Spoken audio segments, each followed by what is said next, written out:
Welcome to Business Budget Model. In this tutorial we're going to cover some utilities that are available within the model and obviously the shortcuts as well. The first of the utilities is a simple little trick to hide and unhide rows. Because the budget has many different rows, some of which you may not use. For example, you may only use 4 OPEX categories as opposed to 11. You may not want to see the other 7 all the time. So you can actually hide those rows so that they don't appear on your model visually, and certainly as well they don't appear on the printouts. In order to do that, you at any stage you press 3 keys simultaneously. It's the Control key, the Shift key, and the H key simultaneously. H for hide. A pop-up message will come along and say which row numbers would you like to hide, and you need to put a colon between them. So in the example on the screen, it says 12:20 will hide rows 12 to 20. So to show you how this works in simple form, it appears like this.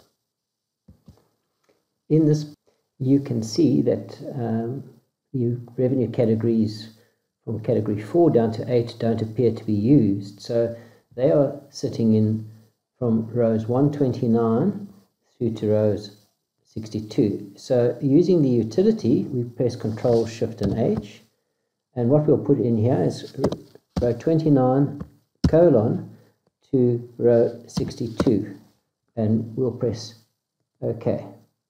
And as you can see, those rows have disappeared. So it becomes much easier to look at your budget visually.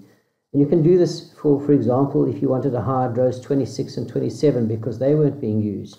You can do Control Shift H and say 26 to 27, and they will disappear as well.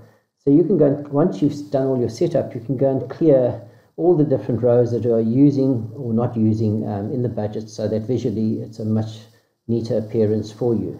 To unhide is the identical process. It's Control, Shift and U for unhide, and put in the row numbers. The next utility shortcut that we will be looking at is if you get a situation where you get an error message in Excel saying that due to the protection of various cells or columns, you're not able to do grouping or ungrouping.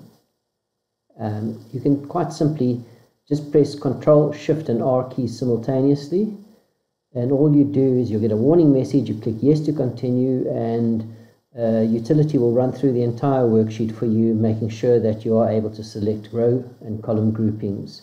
It's a very rare occasion, if any, that you might have to run this utility, but it is there and available to you if and so you require it.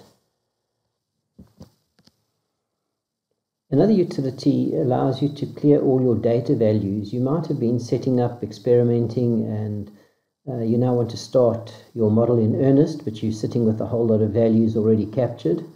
You have the option of running a utility. To run this utility to clear all your values, you'd simply press Control, Shift and V for values.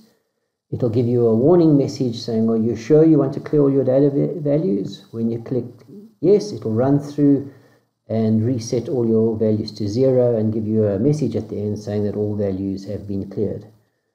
Please make sure that before you do this, you create a backup in case you decide that you want to revert to your previous version with the values. In a similar fashion, there's a utility to clear not only all your values, but also to reset all of your chart of account names to the default names that would have been in your chart of accounts when you received the model.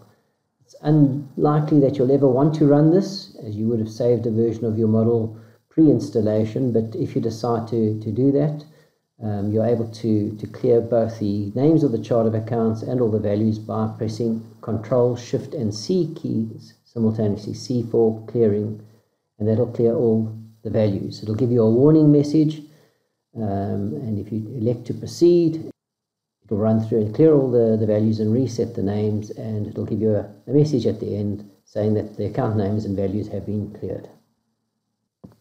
And that ends the tutorial on utilities and shortcuts. Thank you.